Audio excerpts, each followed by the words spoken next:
Ya, di sini sudah banyak pertanyaan buat Dr. Ahmad Gunadi maupun buat Teh Rita.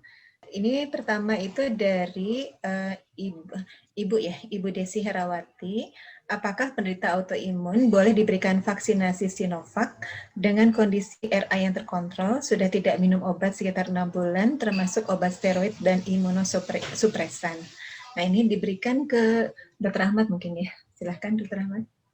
Ya, baik Dr. Putri, terima kasih, ini pertanyaan sangat bagus ya, dan sangat dengan kontekstual dengan kondisi sekarang ya. Pertanyaan juga sering, bahkan ini yang paling banyak sini yang menanyakan adalah dari sesama nakes, kan?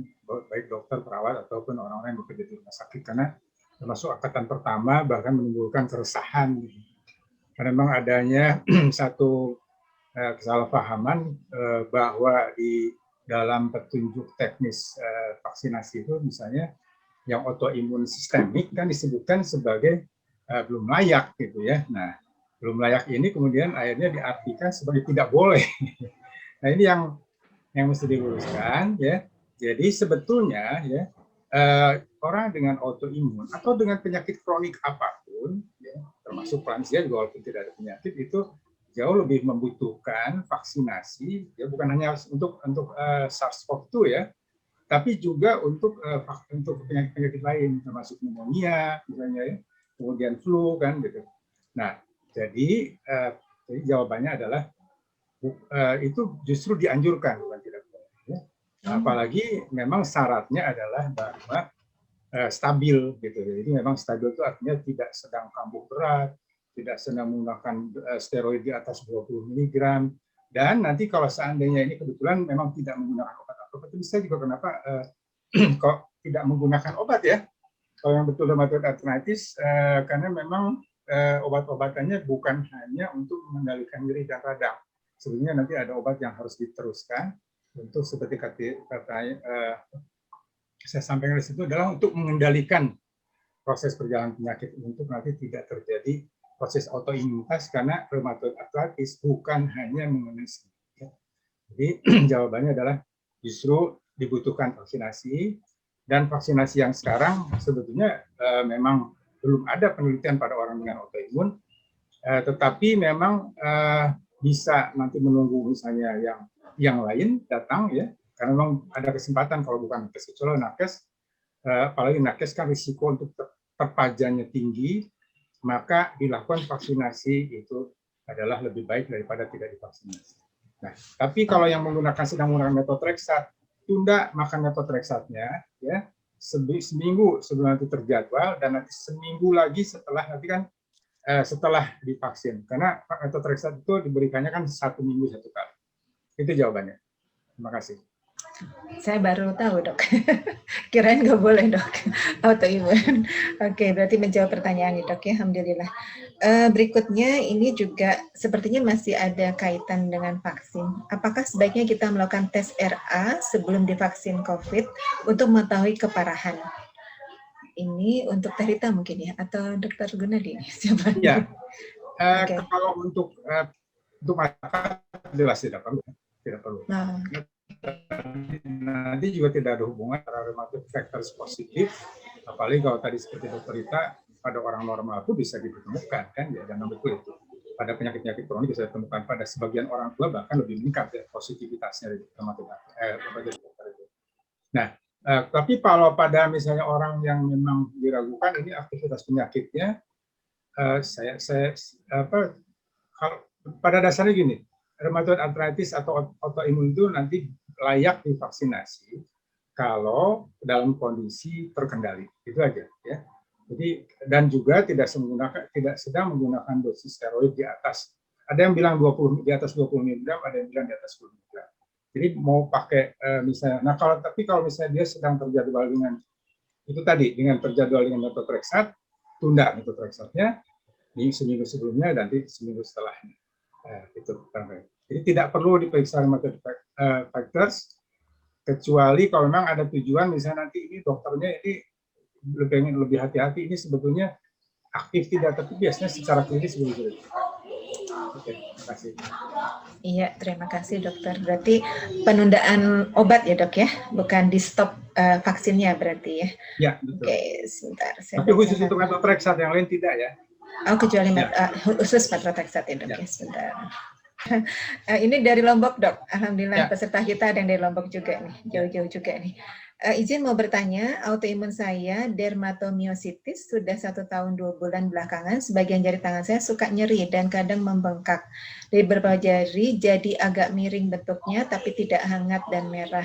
Apa ini artritis atau apa ya dok? Terima kasih. Ya, baik. Sulit untuk menentukan wawancara jarak jauh tanpa melihat orangnya kan sebetulnya. Kalau tidak melihat gambarnya, tidak melihat videonya, tapi bisa ada, jawaban saya bisa adalah dua hal ya. Pertama memang itu bukan artritis ya, tetapi karena pada orang dengan dermatopolymyositis itu memang bisa terjadi yang namanya myositis kan, jadi berarti radang pada otot. Nah, lihat aja nanti. Itu dibedakan dengan lupus, misalnya kalau lupus itu biasanya kalau ada artritis itu di sendi kecil di tangan gitu misalnya. Ya. Lanjut dulu ke pertanyaan lain mungkin. Oh, enggak, silahkan. Iya. Sebentar ya. Tadi masih tentang vaksin, apakah psoriasis bisa divaksin? Kemungkinannya sih bisa ya, karena masih intinya ditunda pengobatan ya. Teh Rita yang mana? Dari Ibu Dina, dok, hasil anaprofil suami saya RNPSM positif dan SM positif dan CO ++3 ya. Hasil ana jika pola spakel titer 1/100, dokter diagnosis RA karena adanya gejala klinis nyeri di jari-jari. Apakah ini tegak diagnosis RA, dok? Mohon maaf kalau salah baca. Ya, terima kasih. Jadi memang tadi spekel ya ininya ya, akan spekel. Jadi memang tadi pada dasarnya adalah dsDNA ya mungkin yang itu harus diperiksakan. Tetapi kalau misalnya di panel ini yang lebih sangat khas sebetulnya ke arah SLE itu adalah yang ini, yang ketika kita ada homogenius, patternnya itu homogenius, kemudian ada dsDNA dan ada histone. Jadi itu yang khas sekali untuk satu kondisi SLE ya. Tetapi kalau tadi yang ini yang RA, ada ditanyakannya RA. Ya, yang speckle ya. Kemudian yang positifnya apa lagi? Sebentar ya. MPSM positif, SM, kemudian speckle ya. 1/100. Itu saja sih. Ana profilnya positif. Iya, jadi apakah sudah tegak ke RA atau tidak? Ya, sudah, ya. Udah masuk ya?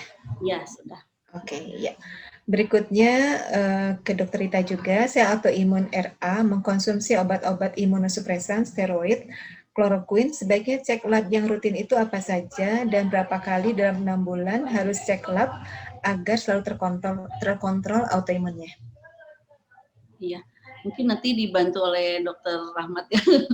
Jadi pada dasarnya bahwa ketika kita sudah tegak penyakitnya bahwa itu ada autoimun, salah satu yang diperlukan tadi adalah memantau titernya. Jadi apakah misalnya tadi dsDNA-nya titernya atau tinggi atau tidak. Jadi kalau itu cukup tinggi titernya, itu maka perlu dilakukan pemeriksaan minimal 3 bulan sekali. Kalau itu titernya cukup tinggi. Kemudian juga yang perlu dilihat adalah tanda-tanda ke arah inflamasi atau peradangan. Jadi diantaranya adalah pemeriksaan LED, biasanya yang murah itu bukan murah tuh, misalnya banyak lah ya, banyak lab-lab banyak yang bisa memeriksa itu adalah LED.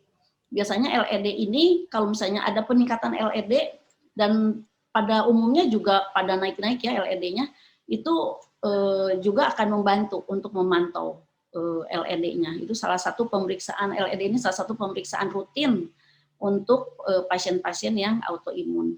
Juga di sini CRP juga cukup penting ya untuk pemeriksaan memperlihatkan apakah di sana ada proses inflamasi atau tidak. Barangkali itu. Untuk LED dan CRP-nya berarti 3 bulan sekali, Dokter Ita ya? Iya, iya. Oke. Atau misalnya ada gejala yang memang sangat memberat, ya misalnya tadi nyerinya lebih hebat, itu tidak harus nunggu 3 bulan sebetulnya. Oke, iya. Berikutnya ada pertanyaan, jika anates saya titernya itu 1/1000 untuk sentromer, profil saya, sebentar ya, positif 3 gitu ya. Saya 2-3 bulan sekali dirawat karena nyeri hebat di sendi sampai sendi-sendi kecil, Dok. Tapi tidak pernah lakukan cek RF. Kemudian rambut saya rontok hebat, kulit mengering dan sebagian mengeras, mata dan mulut rasanya kering, dan yang sudah berlangsung lama bengkak di tungkai kaki kiri. Hasil cek urin tidak terdeteksi adanya protein dari Januari 2019 sampai saat ini. Masih sering bengkak tungkai kaki kiri. Jenis saya apa saja ya, Dok ya? Ya, jadi pada dasarnya barangkali memang Ibu sudah masuk ya dalam kategori penyakit autoimun atau SLE. Mungkin tadi dengan adanya gejala klinis yang cukup sering ya, yang cukup sering muncul, barangkali ini juga perlu pemantauan yang lebih ketat barangkali untuk pemeriksaannya. Nah, sebetulnya tadi kalau pemeriksaan untuk pemantauan adalah ke arah pemeriksaan proses inflamasinya, jadi pemeriksaan LED, pemeriksaan CRP, kemudian juga cell counter biasanya itu juga diperiksa ya. Dan tadi kalau RF sebetulnya untuk SLE tidak perlu. Jadi kalau rheumatoid factor itu lebih ke arah rheumatoid arthritis. Walaupun tadi kalau Ibu misalnya ada juga sendi-sendinya mungkin bisa saja itu juga diperiksakan barangkali ya untuk memisahkan, karena tadi rheumatoid factor itu bisa membedakan apakah nyeri-nyeri sendinya itu disebabkan oleh rheumatoid arthritis atau oleh autoimun yang lain. Mungkin itu bisa diperiksakan. Iya, terima kasih. Oh ya, ini ada permohonan maaf dari Dr. Ahmad Gunadi karena ada gangguan internet, jadi mau switch ke tethering ya. Dilanjutkan dulu diskusi dengan Dr. Ita, katanya. Di sini ada pertanyaan tentang, mau bertanya tentang D-dimer itu apa, katanya kita. Oh, D-dimer ya. Kalau D-dimer ini lagi boomingnya karena tulisannya itu ya. Tulisannya Dahlan Iskan ya. Tulisannya Dahlan Iskan. Jadi memang D-dimer ini adalah satu pemeriksaan yang dilakukan untuk mengetahui apakah ada hiperkoagubilitas. Jadi ada proses pembekuan yang tidak normal. Jadi biasanya kan kita itu kalau orang normal ya, faktor pembekuan itu dia akan muncul bila memang itu diperlukan. Misalnya tadi ada luka, maka faktor pembekuan akan dibentuk untuk bisa menutupi luka tersebut supaya tidak terjadi perdarahan. Nah, kalau pada orang-orang tertentu ini bisa muncul proses hiperkoagubilitas atau pembekuan yang tidak normal yang bisa disebabkan banyak hal. Nah, salah satunya adalah biasanya di D-dimer ini kita akan periksakan untuk pasien-pasien dengan DIC biasanya. DIC itu adalah satu keadaan di mana pasien dengan sepsis yang hebat, kemudian dia mengalami satu penggunaan trombosit, penggunaan faktor-faktor pembekuan dan lain sebagainya. Biasanya ini D-dimernya akan sangat tinggi, bahkan ribuan. Nah, sekarang D-dimer ini banyak dipakai juga untuk pasien-pasien dengan COVID, karena ternyata bahwa proses inflamasi yang ditimbulkan oleh adanya serangan dari SARS-CoV-2 itu salah satunya adalah menyerang proses koagubilitas. Nah, D-dimer ini menjadi penanda awal. Biasanya akan diperiksa di awal-awal. Jadi di awal-awal pasien dengan COVID itu biasanya juga akan tiba-tiba tinggi. Jadi kalau D-dimernya tinggi, ini harus segera diberikan terapi untuk supaya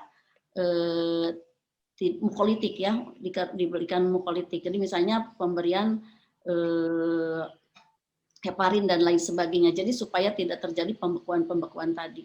Barangkali itu, Dok. Jadi memang di dimer ini jadi untuk SARS-CoV itu biasanya diperiksa di awal-awal. Tetapi kalau dulu-dulu gitu ya, sebelum ada SARS-CoV biasanya ini di dimer ini digunakan untuk penyakit-penyakit di vein trombosis biasanya ya. Karena tadi kita ingin mengetahui apakah ada faktor pembekuan atau ada proses pembekuan yang melebihi keadaan yang normal. Barangkali gitu, Dr. Putri. Dr. Ahmad sudah kembali bisa online. Ya, alhamdulillah. Maaf, tadi menghilang. Ini alhamdulillah Dr. Ahmad Yunadi sudah masuk kembali. Saya mohon maaf kalau nanti pertanyaannya untuk dari peserta tidak ngurut ya, yang saya kebaca aja. Mohon maaf kalau ada yang tidak terbaca. Ini dari Ibu Erni. Ibu saya menderita autoimun kulit pemphigus vulgaris. Apakah genetik dan akan menurun? Silakan Dr. Ahmad. Iya, seperti beberapa penyakit autoimun yang lainnya memang gennya diturunkan, tapi belum tentu nanti akan muncul ya, karena kalaupun misalnya gennya diturunkan, belum tentu nanti ada kondisi-kondisi yang nanti akan mempengaruhi pada gen itu tersebut, termasuk jadi istilah itu ekspresi epigen switch on switch off-nya. Jadi mungkin bisa terjadi, tapi mungkin juga tidak. Ya, jadi bisa menurun, bisa tidak ya dok ya? Menurunnya ada mungkin ya, tapi kan kita tahu bahwa genetik itu bukan hanya ini. Jadi kan seperti roulette gitu ya. Jadi nanti yang mana yang nanti kena ke kita itu kita tidak tahu. Oke. Ya. Saya sendiri dok kalau boleh. Tapi kemungkinan bisa. Bisa ya. Saya sendiri kalau boleh cerita, saya juga sepupu saya lupus ya dok ya. Anak kakak saya Behcet disease.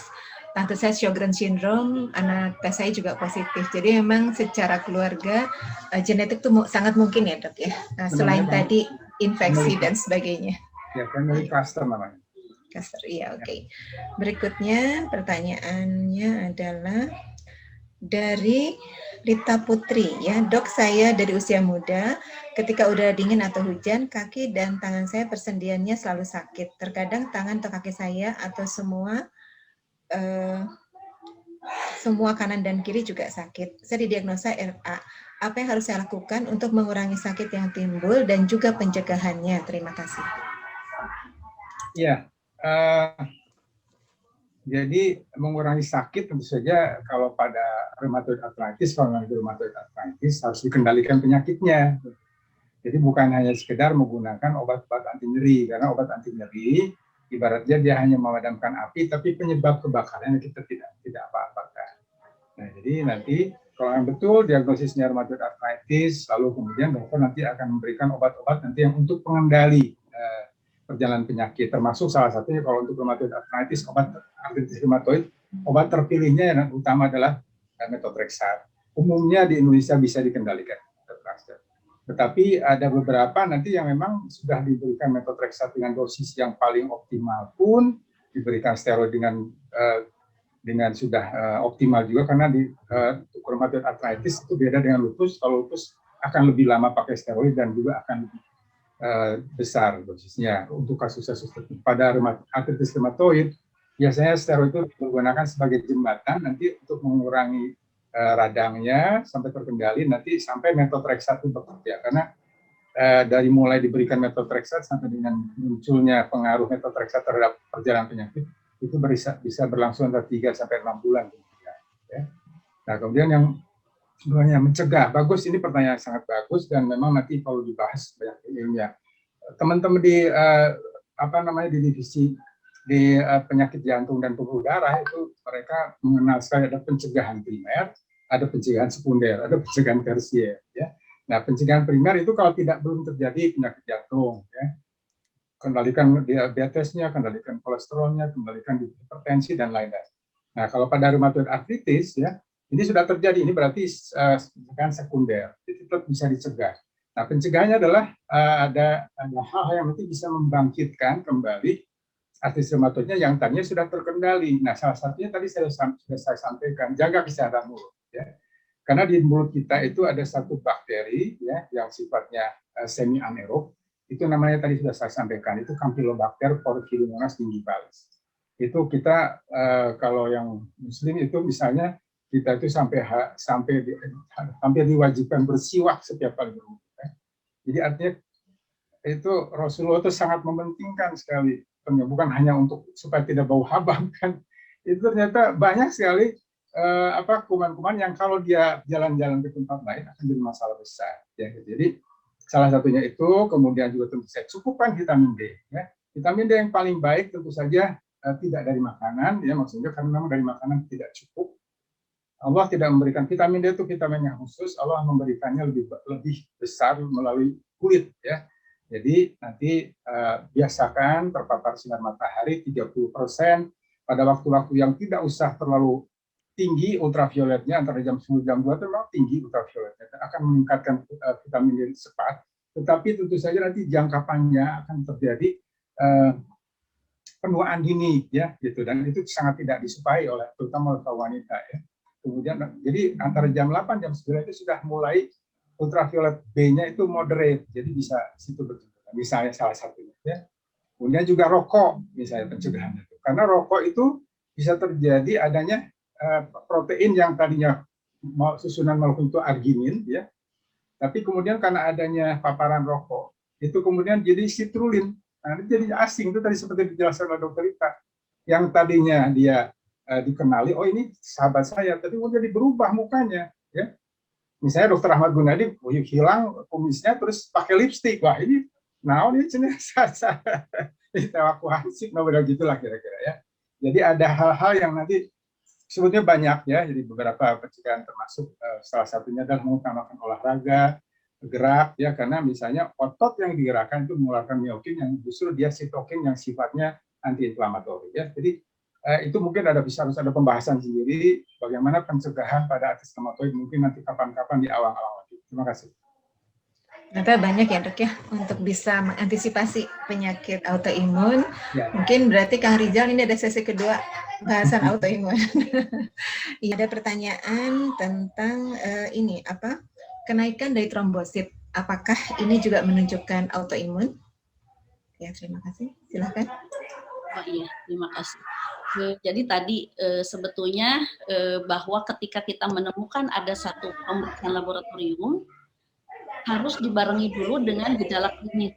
Jadi kalau misalnya ada kecurigaan gejala klinis ke arah autoimun, maka baru itu menjadi bermakna gitu ketika ada satu kelainan laboratorium. Jadi tidak bisa misalnya hanya angka laboratorium itu dijadikan satu patokan tersendiri, tetapi harus bersama-sama dengan gejala klinis. Bahkan tadi dari satu wawancara misalnya ada anamnesanya begini-begini, jadi tidak bisa berdiri sendiri.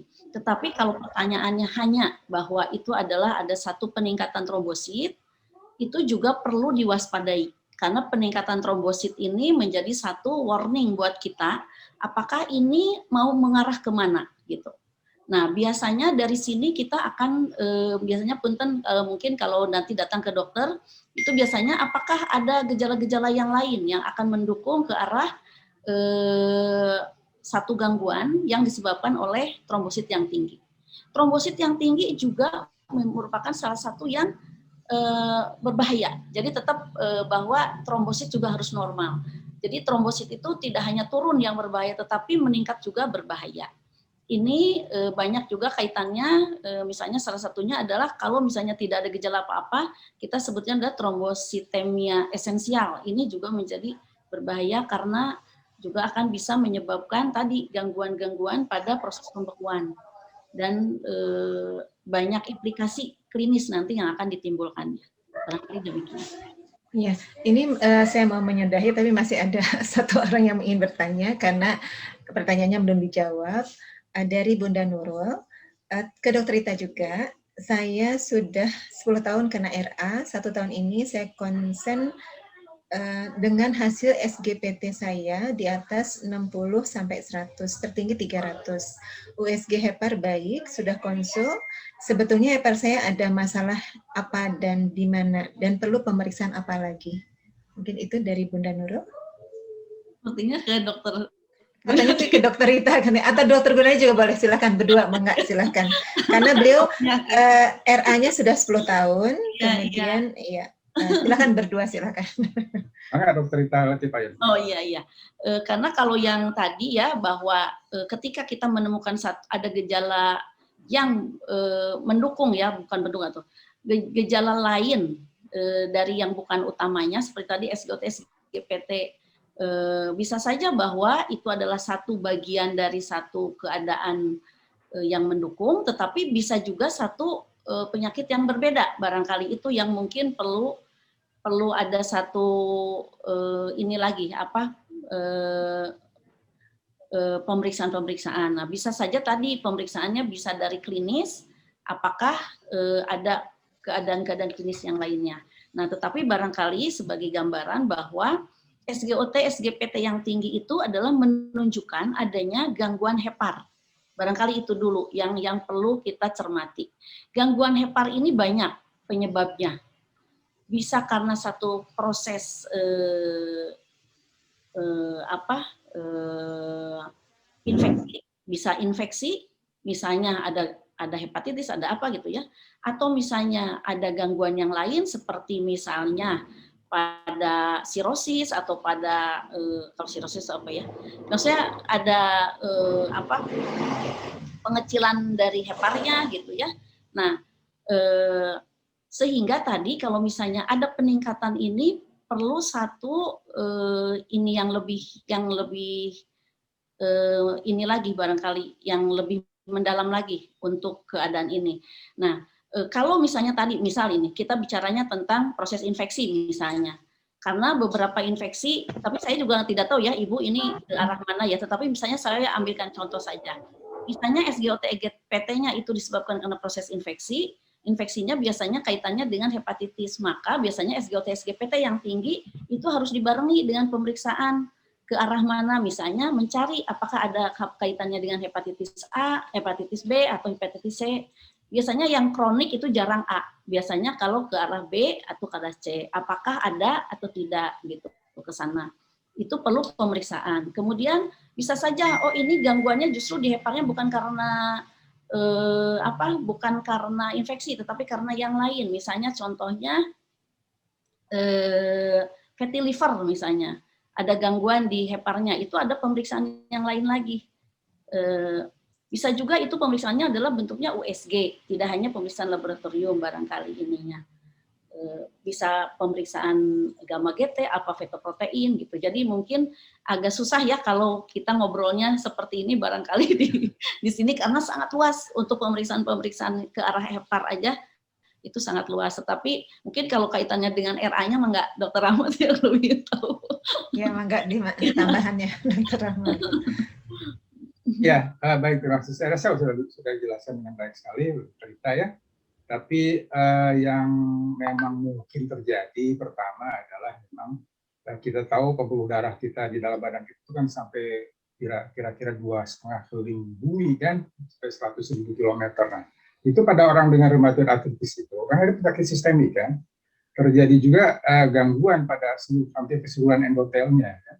Nah, sedangkan kita tahu pembuluh darah itu ada di mana-mana, salah satunya di liver, bisa dari situ kan.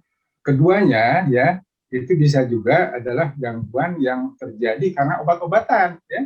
Itu yang mungkin terjadi. Nah, yang paling populer adalah dari methotrexate ya. Jadi bukan hanya sekedar berbuat mual, kadang-kadang muntah, pusing, itu nggak ada kaitan dengan penyakit yang ada di lambung ya. Itu adalah pada pusat muntah, dan memang karena metabolisme di liver, maka itu dia akan memberatkan pekerjaan hati. Pada orang-orang tertentu itu nanti akan menimbulkan namanya seperti tadi transaminitis. Jadi transaminase yang meningkat. Dia tidak bening, bilirubinnya normal, kencingnya juga tidak apa-apa. Ya. Nah, nanti biasanya dihentikan dulu methotrexate-nya. Ya. Bisa diganti kalau misalnya ada yang lain, misalnya leflunomide, diganti dulu sama yang lain. Kalau tidak ada, walaupun leflunomide juga bisa juga ke liver juga. Dihentikan dulu 2-3 minggu, nanti periksa lagi. Kalau masih ada kenaikan, berarti bukan dari obat tuh, ya. Kalau misalnya dari obat, ya 2 minggu kemudian dia akan menurun. Nah, nanti biasanya diberikan kembali, tapi dengan dosisnya bertahap. Kalau tadinya bisa 7 tablet seminggu sekali, 5 tablet seminggu sekali, mulai diberikanlah 1 tablet, kemudian nanti minggu depan 2 tablet, minggu ketiga. Jadi itu kemungkinan selain yang dituturkan oleh dokter kita tadi. Terima kasih. Baik, terima kasih banyak untuk penjelasannya, Dokter Dr. Ahmad. Ini ada satu lagi katanya, kalau misalkan divaksin sudah kena ini ya COVID ya, tapi ternyata tidak terbentuk antibodi, itu perlu divaksin lagi? Iya, justru kalau memang belum terbentuk, ini saya tidak tahu apakah ada orang memang autoimun atau tidak dan sudah berapa lama yang lalu. Karena kita tahu bahwa antibodi itu nanti juga dia akan menurun kan sampai tidak bisa terdeteksi kan. Tapi bisa juga memang dia mungkin tidak terdeteksi, itu ada penyebab-penyebab lain ya, dengan teknologi laboratorium dan lain-lain. Tapi yang jelas kalau memang itu tidak kan yang justru boleh itu adalah setelah 3 bulan ya, dari mulai kena COVID itu sampai dengan sekarang, nah itu minimal atau yang minimal 3 bulan yang lalu ya, itu baru boleh divaksinasi. Ya. Ya, terima kasih banyak. Ini juga ada berita gembira buat para peserta di sini. 2 minggu lagi akan dibahas juga lebih spesifik tentang vaksin. Mungkin karena waktu yang mendesak juga, sudah hampir jam 3, jadi dengan sangat berat hati mungkin acara hari ini kita tutup sampai di sini. Ya. Saya kira dari Dr. Ahmad Gunadi sudah banyak disampaikan ya, bahwa penyakit rematik ini yang autoimun, memang angka kesakitan dan kematiannya cukup tinggi ya dok ya, sehingga pencegahan dini itu juga harus dilakukan agar kerusakan pada organ-organ tidak terlalu luas ya, dan juga mungkin penderitaan yang dirasakan oleh orang-orang autoimun juga barangkali bisa berkurang. Nah tadi Teh Rita, di Dokter Rita sudah disampaikan hal-hal apa saja yang sederhana seperti misalnya pemeriksaan HB, urin ya. Itu juga lumayan ya, udah bisa mulai mendeteksi barangkali ya penyakit-penyakit ke arah mana, kemudian dilanjutkan yang lebih spesifik seperti anates, anaprofile, kemudian kalau yang rutin-rutin itu LED sama CRP ya Dokter Rita ya, seperti itu ya. Nah, jadi Bapak Ibu sekalian, dengan berat hati mungkin seminar hari ini kita tutup. Mungkin dari Dr. Ahmad ada yang mau disampaikan highlight-nya atau cukup, Dr. Rita? Cukup. Barangkali gini aja, Dr. Putri, tolong pikirkan autoimun itu paling belakangan. Ya. Jadi nanti misalnya jangan ada apa-apa nyari-nyari autoimun ya, kemudian lalu minta anates ke laboratorium. Ya. Jadi pikirkanlah autoimun itu paling bawah. Ya. Jadi kalau sudah dicari oleh dokternya, tidak ketemu, bukannya infeksi, bukannya penyakit metabolik, bukannya keganasan, nah biasanya baru dokter tuh memikirkan autoimun. Jadi jangan dari awal memikirkan jangan-jangan autoimun, karena kalau tidak nanti dokter Rita barangkali lebih fasih. Banyak pemeriksaan-pemeriksaan yang nanti ke arah autoimun yang nanti sebetulnya bukan autoimun tapi menimbulkan keresahan karena dia anamnesisnya positif. Dia membawa-bawa kemana-mana labelnya saya itu autoimun. Padahal tadi sudah disebutkan anamnesis positif bukan hanya milik autoimun. Terima kasih. Iya, terima kasih. Dan juga mungkin Dokter Putri itu cukup mahal ya biayanya kalau untuk pemeriksaan-pemeriksaan yang spesifik ke arah autoimun, apalagi tadi interleukin dan lain sebagainya, HLA itu pemeriksaan-pemeriksaan yang cukup mahal yang mungkin tidak jangan sampai itu tadi segala macam mungkin diperiksakan mungkin gitu. Oh ya tadi yang ini saja yang tadi yang COVID kemudian tidak ada antibodinya. Jadi saya barangkali ingin menginikan saja. Jadi pemeriksaannya itu bukan pemeriksaan antibodi yang rapid yang suka rapid antibodi positif negatif gitu kan. Jadi bukan pemeriksaan yang itu kalau untuk mengetahui apakah dia ada respon imun atau tidak. Tetapi pemeriksaannya adalah pemeriksaan untuk antibodi kualitatif spike RBD. Jadi bukan yang suka kita periksa di mana-mana ya pakai cartridge itu yang yang rapid ya, kita ngomongnya kan rapid antibody diperiksa seperti itu. Jadi bukan dengan pemeriksaan yang itu, tapi ada pemeriksaan khusus untuk mengetahui apakah dia itu ada respon imun atau tidak terhadap vaksin ataupun terhadap penyintas untuk para penyintas. Mungkin Boleh tahu Dokter Rita itu mahal juga atau enggak? Nah, itu bukan enggak tuh ya. Harganya sekitar di angka 250 ribuan. Oke, masih Maksudnya terjangkau ya. masih terjangkau untuk ini gitu kan dibandingkan PCR yang 900 ribu ya. Ya. Kalau itu di 250 dan barangkali beberapa penelitian itu katanya diharapkan 2 minggu sesudah vaksin kedua akan muncul, akan tidak tahu ya, tidak tahu biasanya kalau SRBDI itu titernya antara 0,8 sampai 250. Beberapa penyintas yang sudah dilakukan pemeriksaan ini rata-rata mereka memiliki lebih dari 250 mikron per liter itunya satuannya. Jadi barangkali kalau untuk penyintas sih insya Allah kalau memang itu betul-betul COVID bergejala, biasanya dia menunjukkan adanya antibodi, berapa itu 3 bulan masih muncul, masih ada itunya antibodinya. Ya, terima kasih banyak kepada Dr. Rita maupun Dr. Ahmad Gunadi. Alhamdulillah seminar hari ini walaupun mungkin masih banyak yang tidak puas ya, tapi dengan keterbatasan waktu kita akan sudahi sebentar lagi. Dan ada pengumuman bahwa 2 minggu ke depan, mohon maaf Dr. Rijal mungkin bisa menyampaikan temanya apa untuk 2 minggu lagi? Untuk 2 minggu lagi temanya adalah tentang vaksinasi khususnya untuk COVID. Jadi akan ada 2 orang yang menyampaikan, satu Dr. Yulia tentang klinisnya seperti apa, kemudian Dr. Herman beliau akan lebih banyak bicara tentang vaksinasinya dan juga virusnya, begitu kurang lebih. Oke, ya. Untuk para peserta yang setia mengikuti acara Pak Tepang di Awang-Awang, kita tunggu lagi 2 minggu ke depan.